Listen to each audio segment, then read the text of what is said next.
तो आज का हमारा टॉपिक है पावर शेयरिंग। और इस चैप्टर को शुरू करने से पहले मैं आपको ना एक केस देता हूँ जनरल सा, ठीक है। इस केस को आप समझिएगा और उसको समझने के बाद ना हम इस चैप्टर के थोड़े डेप्थ में चलेंगे। तो केस ऐसा है कि आप सोचिए कि एक फैमिली है और उस फैमिली में एक हेड है, मतलब एक दादाजी हैं, ठीक है। दादाजी के पास बहुत सारी पावर्स हैं कि उनके घर में कौन कब जाएगा कब आएगा, बच्चे किस स्कूल में पढ़ेंगे किस स्कूल में नहीं पढ़ेंगे, क्या सब्जेक्ट लेंगे, उनकी बहू को कैसा रहना चाहिए, कैसे कपड़े पहनने चाहिए, लॉट ऑफ थिंग्स आर। उनके पास ये सारे पावर्स हैं। विद द टाइम जब चीज़ें ठीक होती हैं तो दादाजी के पास दो ऑप्शन हैं। जब बच्चे बड़े हो गए हैं, सबके सबको अपना सबका मन कर रहा है कि हम अपनी लाइफ के डिसीजंस लें, तो दादाजी के पास दो ऑप्शन है। पहला ऑप्शन है कि वो अपने पावर बच्चों को ना दे, ठीक है, कि नहीं वो तो मैं ही बताऊंगा सही क्या है तुम्हारे लिए। दूसरा ऑप्शन है कि हाँ, वो बच्चों को कैपेबल समझें और उन्हें उनकी रिस्पॉन्सिबिलिटीज़ दें कि चलिए आप ये समझ लीजिए, आप ये संभाल लीजिए। दूसरे केस में चांसेस हैं कि बच्चे या उनके बच्चे दादाजी की रिस्पेक्ट करेंगे कि हाँ यार, हमारे पापा या हमारे दादाजी बहुत अच्छे हैं, वो हमें छूट देते हैं हमारे डिसीजन लेने की, जो हम करना चाहते हैं वो हमें करने देते हैं। And this is the power of power sharing कि यू बिल्ड ट्रस्ट, ठीक है। आप एक बॉन्ड क्रिएट करते हैं जब आप लोगों के साथ पावर शेयर करते हैं, उनकी बातें सुनते हैं, अपनी बातें उन्हें बताते हैं, आप एक हक देते हैं उन्हें उनका डिसीजन लेने का, और because of that you gain some respect, right. So this is the basic example in a family. But इसी चीज़ को अब हम थोड़ा सा कंट्री के लेवल पे लेके जाते हैं। तो पहले हम ना एक ये जो लाइन है पावर शेयरिंग, इसे डिफ़ाइन कर लेते हैं कि पावर शेयरिंग क्या है।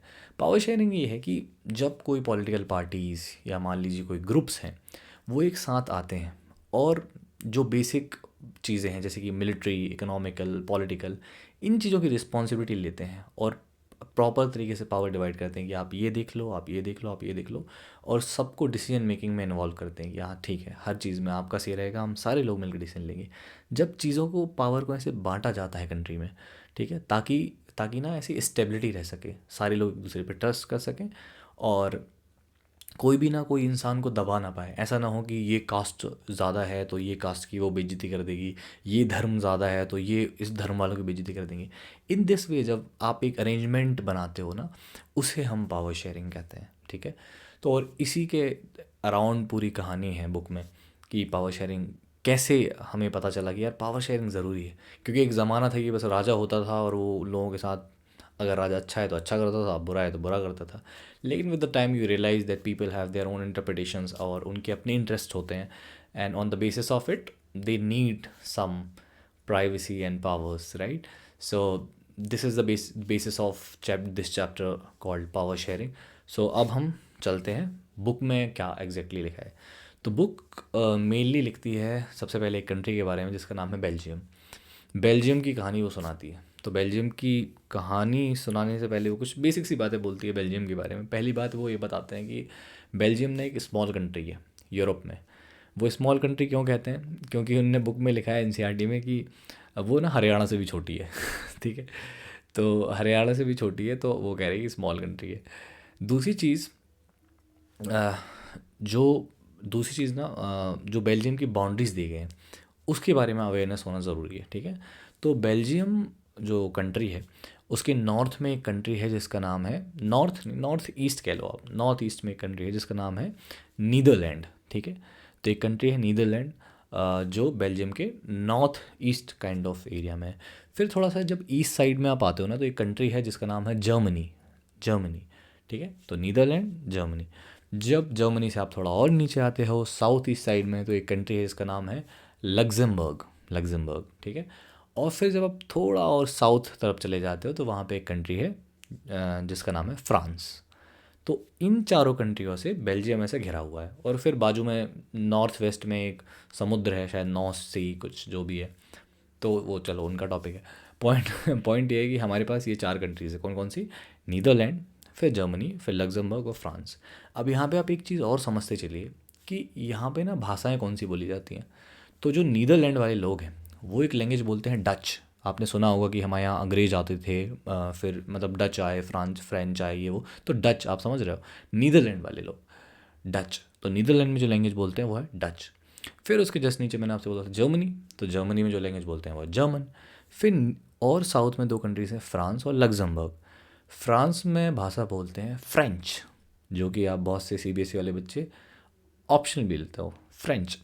और लग्जमबर्ग में जो भाषा बोलते हैं वो भी फ्रेंच, ठीक है। हाँ, तो लग्जमबर्ग में मेनली वो फ्रेंच बोलते हैं। उनकी एक लैंग्वेज और है उनकी, लग्जमबरिश, लेकिन mainly they spoke French. So basically 3 language मिल रही हैं, नीचे फ्रेंच, ईस्ट में जर्मन और ऊपर Dutch. So this is about language. तो ये फिर बुक एक और चीज़ बताती है, बुक एक चीज़ ये बताती है कि आपका जो बेल्जियम है ना, उसकी पॉपुलेशन 1 करोड़ से थोड़ा ज़्यादा है, ठीक है। 1 करोड़ से थोड़ा ज़्यादा है।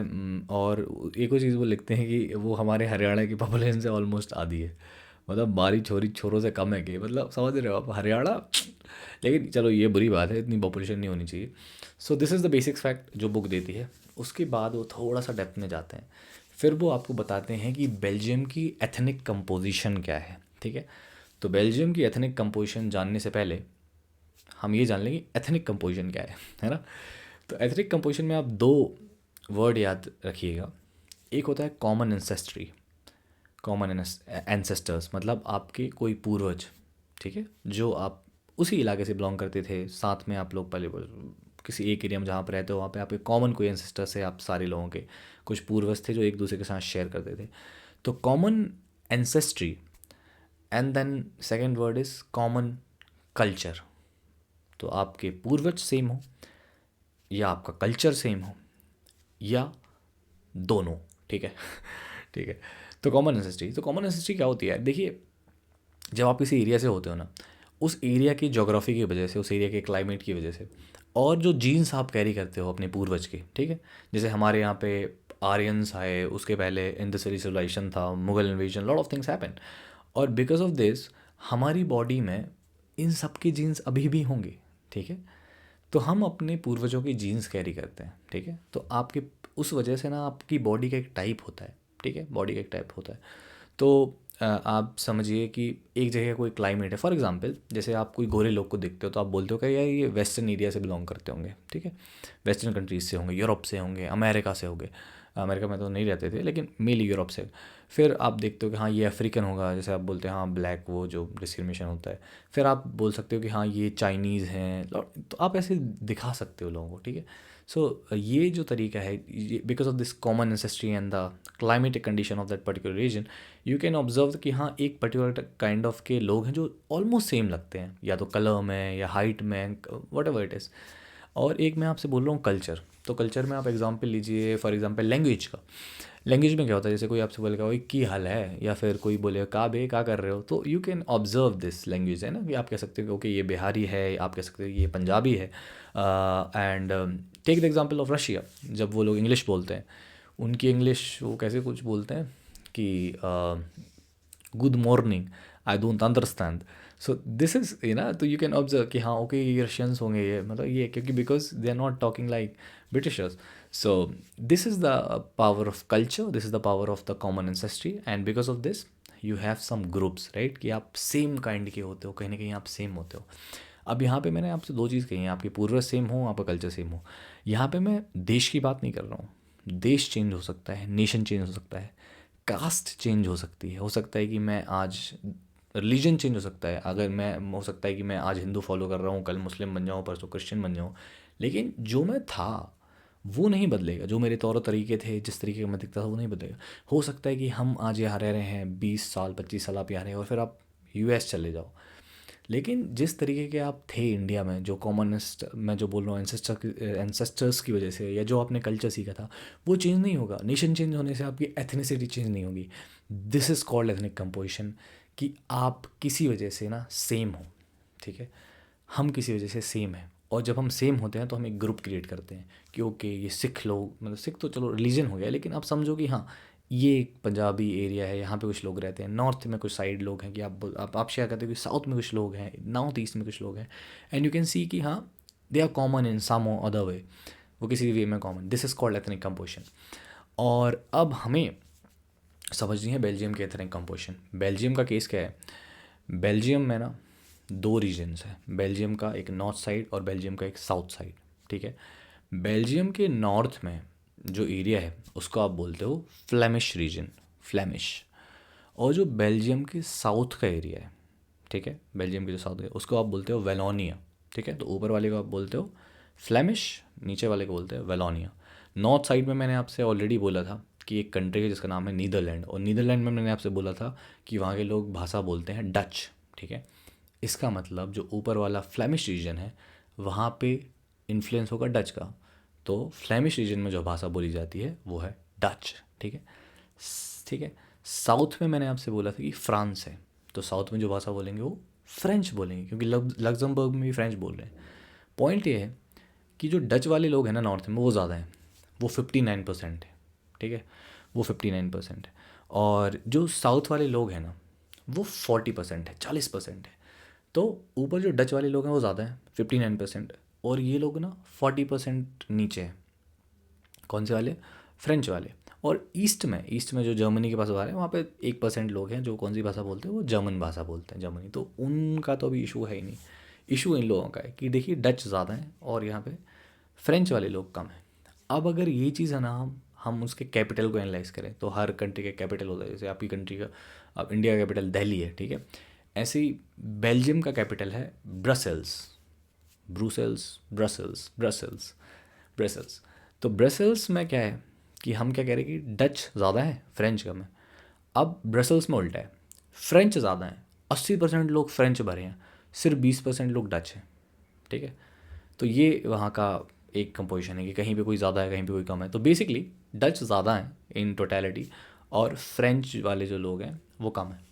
तो इसमें इशू क्या है? इसमें कोई इशू नहीं है, जनरली तो कोई इशू नहीं है। लेकिन एक दिक्कत ये हुई कि क्या था कि पहले जो रूलर्स यहाँ पे रूल करते थे वो फ्रांस से बिलोंग करते थे। फिर क्या हुआ, फ्रेंच वाले लोग ट्रेड कर रहे थे और नॉर्थ में थोड़े वॉर्स चल रहे थे, lot of things are happening, and because of that क्या हुआ कि फ्रेंच वाले लोग हैं ना उनके पास ज़्यादा पैसा है ना, फ्रेंच वाले लोगों के पास ज़्यादा पैसा है, और डच वाले ना थोड़े पीछे रह गए पैसे में, एजुकेशन में। और जब आप पढ़ाई में एक बार पीछे रह जाते हो ना तो आप ऐसे ना आपकी जनरेशन्स पिछड़ जाती हैं, लोग बहुत आगे निकल जाते हैं, ठीक है। ठीक है, कंपटीशन कभी इक्वली शुरू नहीं होता है। एक बार जो बहुत आगे निकल गया है वो बहुत आगे जाता जाएगा, उसको मिलाना इतना आसान नहीं होगा।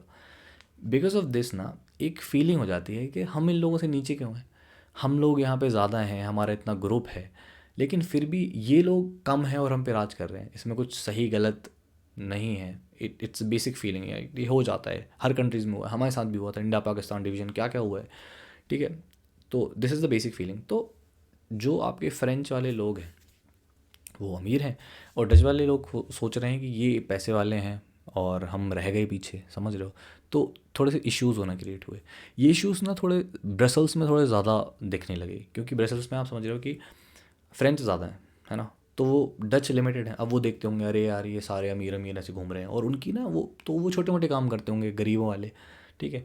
और वो उनको ये पता है कि अरे हमारी कंट्री में हम तो बहुत सारे हैं, यहाँ पे हमें ऐसे नौकरियों से काम, लेकिन ना किसी भी वे में आप बुरा मानने लगते हो। तो ब्रसल्स में कंडीशंस थोड़ी बिगड़ रही थी और ये सब चीज़ें चल रही थी, तो इश्यूज़ शुरू हो गए थे। अब जब इश्यूज़ शुरू हो जाते हैं ना तो अब यहाँ पे क्या होता है, आप एक चीज़ देखिए कि डच लोग ज़्यादा हैं, ठीक है। अब वो कुछ भी कर सकते हैं, है ना, या तो दंगे शुरू हो सकते हैं कंट्री में, या पार्लियामेंट में वो अपने आप को फोर्स करने की कोशिश करेंगे, या किसी भी तरीके से लड़ाइयाँ होंगी। हो सकता है कि कंट्री का पार्टीशन हो जाए, वो कहेंगे ब्रसल्स हमें दे दो, तुम भाग जाओ किसी को वहाँ से। बहुत सारे इश्यूज़ हो सकते हैं कंट्री में, क्योंकि टेंशन बढ़ रहा है। और टेंशन बढ़ने भी लगा था 1950s 60s में। बुक कहती है कि दिखने लगा था यार कि इश्यूज़ हो रहे हैं। अब ये सब ना वहाँ के जो नेता लोग हैं वो एनालाइज कर रहे थे, उनको दिख रहा था यार कि चीज़ें ठीक नहीं जा रही हैं, जा रही हैं। तो लीडर्स व सेइंग दिस कि हाँ यार ठीक नहीं है चीज़ें, और उन्होंने दिमाग लगाया कि क्या करें। और वो जो उन्होंने दिमाग लगाया वो अपनी बुक में मेंशन्ड है, और वो इम्पॉर्टेंट भी है कि उन्होंने क्या किया कंट्री के लिए। तो हमारी बुक कहती है कि 1970 से लेके 1993 तक, 1970 से लेके 1993 तक उन्होंने अपने संविधान को, उन्होंने अपने कॉन्स्टिट्यूशन को 4 बार अमेंड किया, यानी कि 4 बार अलग अलग तरीके से सुधारा, और कुछ ऐसे टूल्स ईजाद किए, कुछ ऐसे तरीके ईजाद किए जिससे कि उनकी कंट्री अच्छे से चल सके और ये लड़ाई धड़ाई जो हो रही है वो ना हो, ठीक है। तो ये जो चेंजेस थे ये पावर शेयरिंग के कॉन्सेप्ट पे ही बेस्ड थे कि सबको प्रोसेस में लाना है, सबको इंक्लूड करना है, सबकी बात सुननी है। वो पॉइंट्स क्या थे, दैट इज़ इम्पॉर्टेंट, ठीक है। तो पहला पॉइंट क्या था पहला पॉइंट ये था कि जो गवर्नमेंट होती है, जो पार्लियामेंट होता है, वहाँ पे जो मिनिस्टर्स होते हैं, नेता होते हैं, वो इक्वल रहेंगे, डच के भी और फ्रेंच की। बुक एक डच की भी और फ्रेंच की भी। बुक एक वर्ड लिखती है shall be, they shall be equal. मतलब वो ये नहीं करेंगे कि होंगे ही होंगे, वो मैक्सिमम ट्राई करेंगे कि वो इक्वल रहें, ठीक है। तो मिनिस्टर्स इक्वल होंगे, और ये same goes for member of parliament, जो पार्लियामेंट के भी मेंबर हैं उनका भी वो पूरी कोशिश की जाती है कि वो इक्वल रहें। तो पहला पॉइंट क्या है कि मिनिस्टर्स डच हो फ्रेंच हो दोनों के इक्वल रहेंगे, ताकि वो अपनी बात ईमानदारी से तो नहीं, मतलब अच्छे से रख सकें, राइट। कोई एक दूसरे के ऊपर ऐसे डोमिनेंस ना दिखा पाए। दूसरी चीज़ उनने करी कि कुछ ऐसे लॉज होते हैं ना, जैसे फॉर एग्जांपल ये एक लॉ है कि मिनिस्टर्स इक्वल रहेंगे, या जैसे कि फंडामेंटल राइट्स होते हैं, बहुत सारे लॉ होते हैं जो थोड़े सेंसिटिव होते हैं, या किसी लैंग्वेज को लेके या स्टेट को लेके। अगर कोई लॉ बहुत सेंसिटिव है, अगर कोई लॉ बहुत इंपॉर्टेंट है, तो मान लीजिए कोई स्पेशल काइंड ऑफ लॉ है, तो वो लॉ बनाने के लिए या चेंज करने के लिए ना स्पेशल मेजॉरिटी लगेगी। स्पेशल मेजॉरिटी मतलब जब फ्रेंच वाले डच वाले दोनों के ज़्यादा से ज़्यादा लोग, अप्रॉक्स 2/3 लोग जब ये बात कहेंगे कि हाँ ये चीज़ होनी चाहिए, तभी वो चीज़ होगी। अगर एक भी ग्रुप कहेगा कि ये नहीं यार, ये मुझे लग रहा है कि ये फ्रेंच वालों के लिए ठीक नहीं है, तो वो चीज़ नहीं होगी, ठीक है। This is the second decision, right.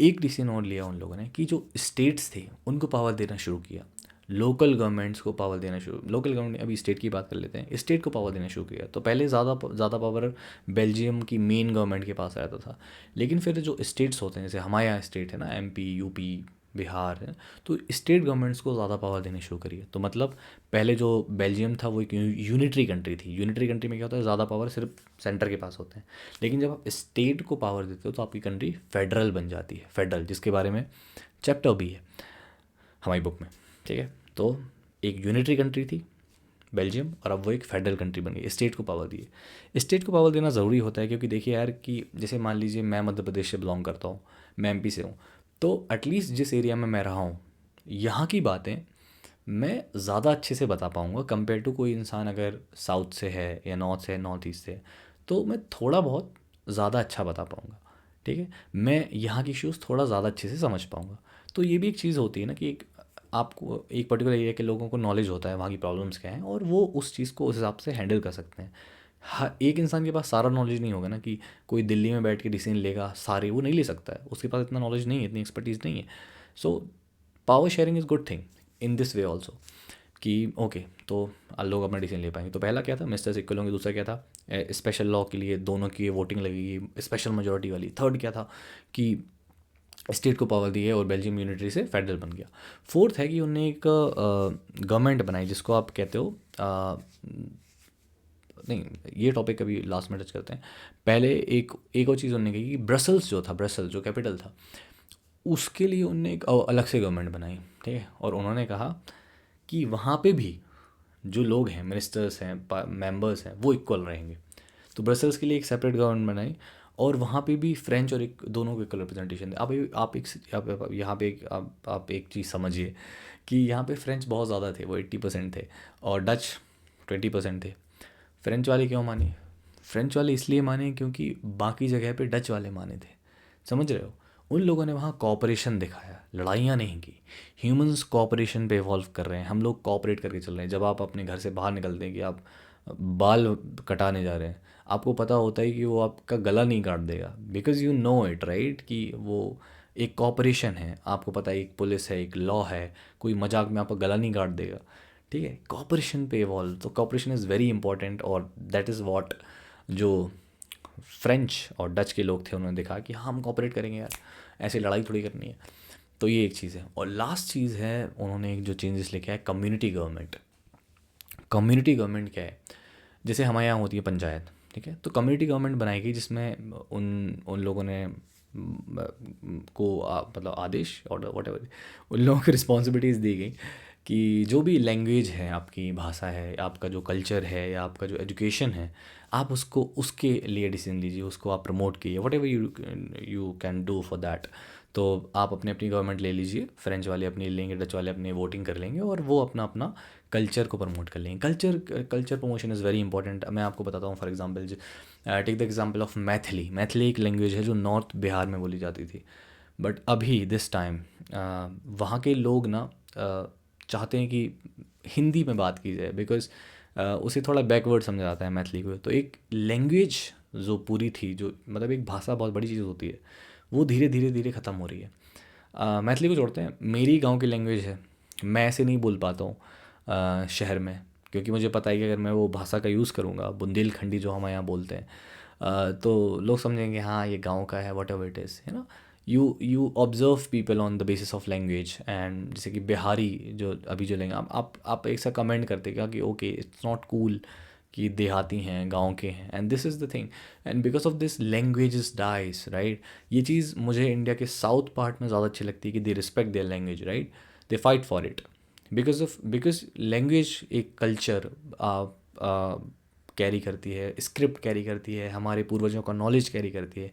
Languages का ख़त्म होना, फेस्टिवल्स का ख़त्म होना, I can see in my villages कि पहले जो फेस्टिवल्स हुआ करते थे अब वो फेस्टिवल्स नहीं हो रहे हैं, बिकॉज लोगों में इंटरेस्ट नहीं है, दे वो उनको प्रमोट नहीं करते हैं। कोई ऐसी गवर्नमेंट नहीं है जो हमारे कल्चर को प्रमोट करें। लोग अब मॉडर्निज्म की तरफ बढ़ रहे हैं। मैं खुद इस चीज़ में गलत हूँ कि मैं बहुत सारी चीज़ें पीछे छोड़ देते हैं हम, लाइक छोड़ो क्या बात है। तो बेसिक बात ये है कि कल्चर इज़ वेरी इंपॉर्टेंट, और दैट इज़ वॉट वो जो बेल्जियम गवर्नमेंट थी उसने इंश्योर करने की कोशिश की, और कम्युनिटी गवर्नमेंट बनाई, ठीक है। कम्युनिटी गवर्नमेंट जो थी वो कल्चर रिलेटेड या एजुकेशन रिलेटेड, लैंग्वेज रिलेटेड चीज़ों में डिसीजन लेती है। तो ये 5 चेंजेस होने की है। अब ये ना एक बहुत कॉम्प्लिकेटेड स्ट्रक्चर लग रहा है, आप ध्यान से देखो कितना कॉम्प्लिकेटेड है कि ये भी करो वो भी करो, इसके वोट ही वो। लेकिन अभी तक ना ये अच्छा रहा, ठीक है, ये चीज़ें अच्छी प्रूफ हुई, और कंट्रीज़ में इश्यूज़ होने से बच गए, यानी कि इश्यूज़ नहीं हो पाए, अब चीज़ें वहाँ पे ठीक हैं। और because of these all 5 factors. छोटे समझ में आया क्या? समझ में आया क्या? समझ में आया क्या? तो इसे रिवाइज़ करते हैं। पहला था कि मिनिस्टर सिक्वल होंगे, दूसरा था कि स्पेशल लॉ अगर होगा तो स्पेशल मेजॉरिटी लगेगी, और फिर वहाँ पे एक सेपरेट गवर्नमेंट थी ब्रसल्स के लिए, फिर स्टेट गवर्नमेंट को अलग से पावर दिए गए थे, और एक कम्युनिटी गवर्नमेंट अलग से बनाई गई थी। तो this all structure, and because of this सबकी अपनी ऑटोनॉमी इंश्योर्ड है, और सब ठीक ठीक तरीके से कंट्री में रह रहे हैं। और जब यूरोपियन यूनियन अपना हेड क्वार्टर चुन रही थी तो उसने बेल्जियम के ब्रसल्स एरिया में अपना हेड क्वार्टर बनाया। तो इसके एक रीज़न था कि देखिए बेल्जियम का है कि बीच में जर्मनी और फ्रांस के, और इन लोगों की लड़ाई हुई, वर्ल्ड वॉर यहीं से शुरू होता रहता है, ठीक है। तो तो इसलिए बीच में इस जगह को बनाया, और कहीं ना कहीं बेल्जियम ने ये प्रूफ भी किया कि because of this so much of diversity, इतनी डाइवर्सिटी होने के बाद भी कंट्री ठीक तरीके से रह रही है, ठीक तरीके से चल रही है। And this is the sign that Belgium is an example of unity in diversity. And so this is the case of Belgium कि चीज़ें गलत हो सकती थी, लेकिन because of power sharing, because of जो भी कंसिडरेशन चेंजेस कॉन्स्टिट्यूशन में हुए, रूल्स को फॉलो करने की वजह से, लोगों को उनके हक देने की वजह से चीज़ें गलत तरीके से नहीं जा पाई और चीज़ें ठीक हुई, और यहाँ पे बेल्जियम का केस बुक ख़त्म करती है। सेकंड केस है श्रीलंका का। तो हमारी बुक कहती है कि श्रीलंका एक आइलैंड नेशन है। जब आप तमिलनाडु के साउथ में जाते हो तो आपको श्रीलंका मिल जाता है, वो तो आपको पता ही है। बुक दूसरी बात ये कहती है कि श्रीलंका की जो पॉपुलेशन है वो 2 करोड़ है, ठीक है। और ये जो 2 करोड़ लोग हैं, इतनी ही अप्रॉक्स हरियाणा की पॉपुलेशन है। हरियाणा फिर आ गया।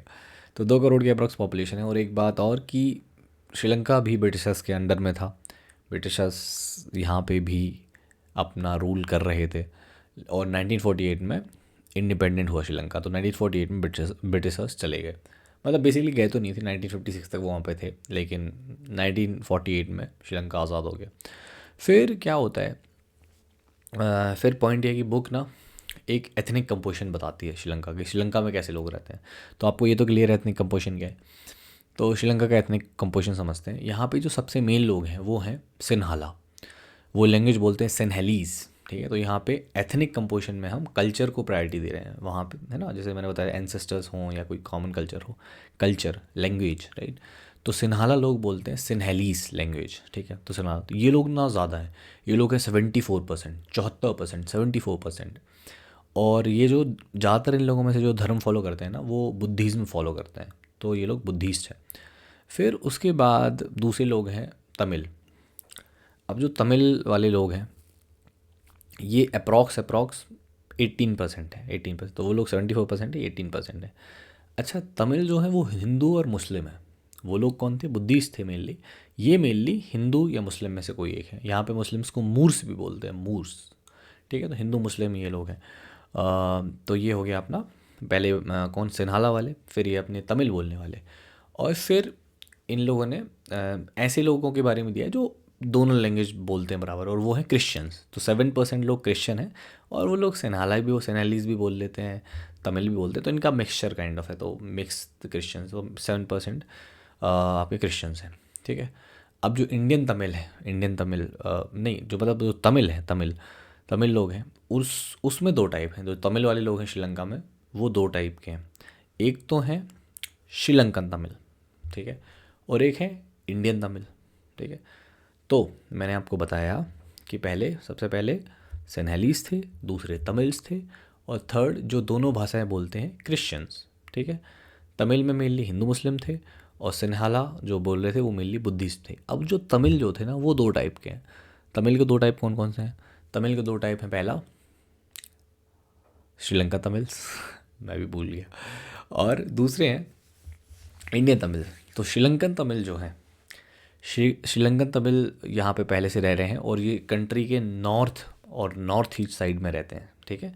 तो ये लोग बहुत पहले से यहाँ रह रहे हैं, और इन लोगों का परसेंटेज है जो हमने बोला था 18%, उनमें से अप्रॉक्स 13%, तो 13% ये लोग हैं। ठीक है।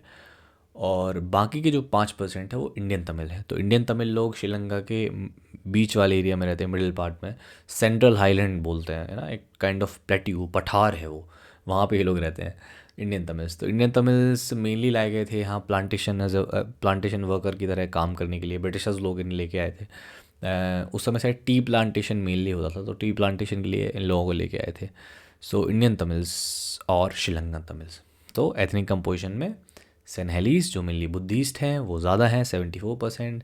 फिर आपके तमिल्स हैं वो अप्रॉक्स 18%, उसमें से श्रीलंकन तमिल्स हैं 13%, इंडियन तमिल्स हैं 5%, और बचे हुए क्रिश्चियन जो दोनों भाषाएं बोलते हैं, और वो हैं 7%। और 1% और पॉपुलेशन है, बहुत सारे लोग हैं, कोरियंस हैं, क्रिश्चियंस हैं, ऑस्ट्रेलियंस हैं, और थोड़े बहुत यहाँ वहाँ मिक्स पढ़ना नहीं है, वो उतना कंसिडरेशन नहीं है। अब यहाँ पे एक चीज़ आप देखो क्लियर, एक बड़ी क्लियर चीज़ देखो कि जैसे कि वहाँ पे डच लोग ज़्यादा थे ना, यहाँ पे सिन्हैलीस या सिन्हाला ज़्यादा है। ठीक है, सिन्हाला लोग ज़्यादा हैं, और सिन्हाला लोग ज़्यादा हैं, तो जैसे वहाँ पे डच कुछ उल्टा सीधा कर सकते थे, यहाँ पे तो सिन्हाला और ज़्यादा है, 74% है, करने को बहुत कुछ कर सकते हैं। ठीक है, अगर कुछ इश्यूज़ होने होंगे तो बहुत अच्छे से हो जाएंगे। अब कहानी शुरू होती है 1948 से। 1948 में कंट्री होती है आज़ाद। ठीक है, और आज़ाद होने के बाद पहले प्राइम मिनिस्टर बनते हैं श्रीलंका के, कोई सेना नायके, काइंड ऑफ सेना नायके, वो प्रेसिडेंट बनते हैं। उनका प्रेसिडेंट कह रहा हूँ, प्राइम मिनिस्टर बनता है।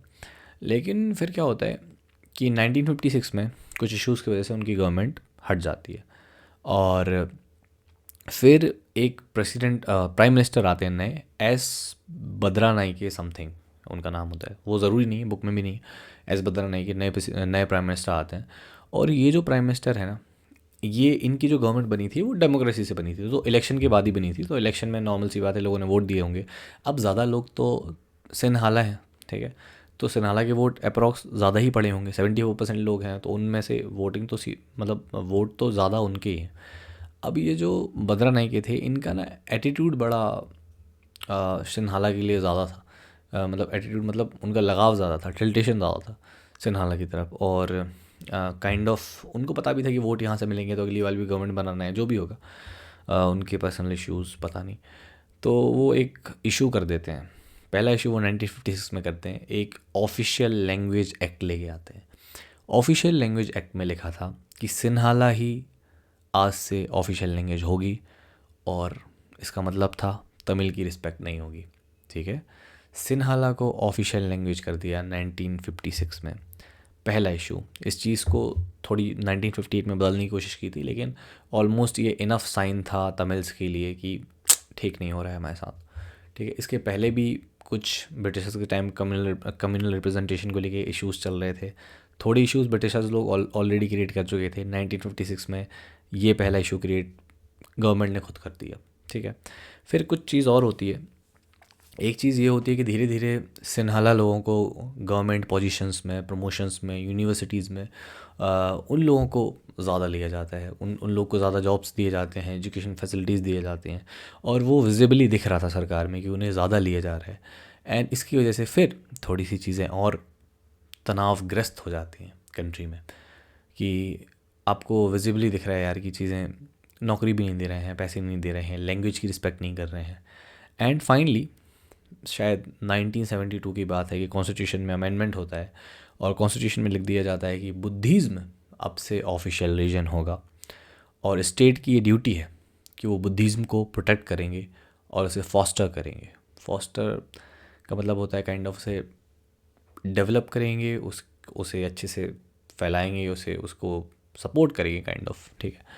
सो आप समझ रहे हो, यहाँ पे रिलीजन का भी इशू आ गया क्योंकि वो लोग हिंदू मुस्लिम है, right, Hindu Muslim Christians, and यहाँ पे आप कह रहे हो कि हमारा रिलीजन है वो बुद्धिज़्म है, तो बाकी लोग, समझ रहे हो, इंडिया में 79% लोग शायद हिंदू हैं, लेकिन अभी भी हमारा स्टेट, ये कहने की बात ही नहीं है कि हम धर्म को लेकर कोई बात करते हैं, इतना इशू हमारी कंट्री में नहीं है।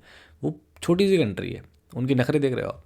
बुद्धिज़्म, जिस गौतम बुद्ध ने सबको शांति सिखाई, आप उन्हीं के नाम पे पता नहीं क्या ही क्रिएट कर रहे हो। सो दिस इज़ द इश्यूज़ जो क्रिएट हुए। आप याद रखिएगा कि एक तो ऑफिशियल लैंग्वेज एक्ट 1956, दूसरा उनको गवर्नमेंट पोजीशन में प्रमोट करना, यूनिवर्सिटीज़ में यहाँ वहाँ उनके लिए ज़्यादा फैसिलिटीज़ देना, और थर्ड फाइनली बुद्धिज़्म को हाई कर देना और बाकी रिलीजन को नकार देना 1972 में। ये सब चीज़ें कहीं ना कहीं कुछ फीलिंग्स लेके आई श्रीलंका में।